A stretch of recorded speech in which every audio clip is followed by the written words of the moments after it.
Hi, I'm Audrey Mohan. I'm Corbin Hamilton.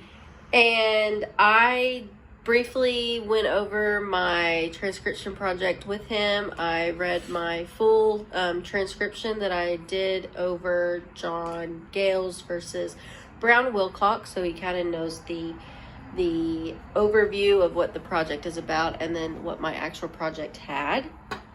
And so basically what we had to do was go on the National Archives website, and we chose either an 18th or 19th century, document to transcribe. Okay. And so what we had to do for the project was we went through the National Archives website, and we got to choose either an 18th or 19th century document. And so I chose... Just any document? Yeah, just any document. She would prefer it to be like applied to topics that we discussed in class. But she actually provided this document for us on Blackboard. So I just went ahead and chose that one because I was having trouble finding some on there. Did you see anything else interesting when you were looking at the National Archives? I did. I found a patent for, I believe it was like feminine hygiene products back in the day. From like the 19th century? Yeah.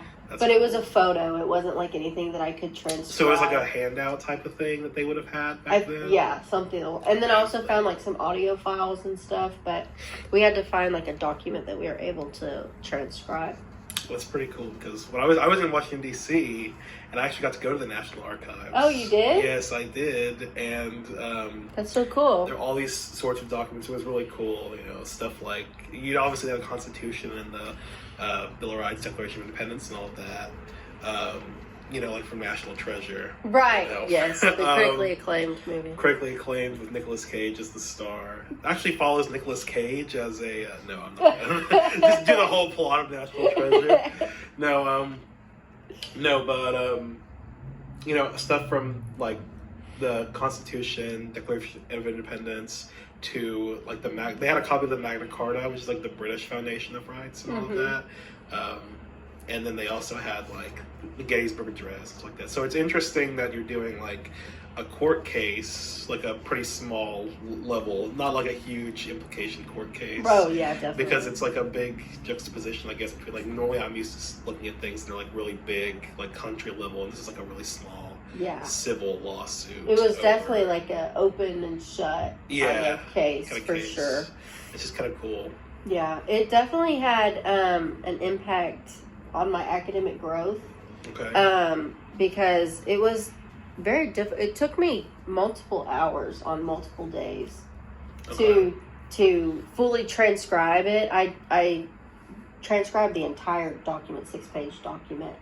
And so it takes a while. It does take. You're going by each individual word, and then you'll see, oh well, this word, the S is written this way, and I know it's an S. So that means that this word starts with an S. So now I know this word. It's like you're deciphering a whole code sometimes with these old documents because the handwriting is so bad or it's like so dated. That plus the use of like old, outdated language like kind of makes it really difficult. Aforesaid or hereof now was written a lot in this document. But it was definitely challenging to do it, but I did enjoy it because it made me feel like I was working by a candlelight with a feather pen. Like, it was interesting. In one of these pages, he's very angry right here. And so he's like writing really hard on the paper. And so, but that, things like that are really interesting with this kind of project. So is this like something that you would see yourself doing, like, maybe even as like a career, as I was doing it, I did enjoy it. It was fun to do it. I put on classical music to put me into the mood. And we actually had a Zoom meeting with the 2 women who operate the National Archives website, and they put documents into it, and they kind of organize it. And when they were talking to us, I was thinking that would be a cool career to do, but I feel like probably not full time because I would just be like melted by the end of the day. Yeah. Very but straining yeah. work, especially, you know, you're on a deadline maybe. It's right. You gotta get this in the system. No, literally. But as like a future educator, I could see implementing some aspects of this into my classroom. Yeah. And making it into a project of its own. I think that would be really interesting. And I'm either debating doing like English education or like theater. So I think it would be cool to kind of get like a handwritten rough draft of a play and then just have that and like have the students act it out based on like the original like document. Yeah. If that's a thing that we could do, I think that would be pretty interesting. That would be really cool. And then like with obviously the English class is self-explanatory. Oh yeah, there definitely. Because, you might not even necessarily be for the text itself. It might just be for learning how to decode a text that's written in such an old-fashioned dialect and all of that. Yeah, definitely. But yeah, thank you for having this conversation with me. I hope that you took away some important things. Yeah, no, definitely very interesting.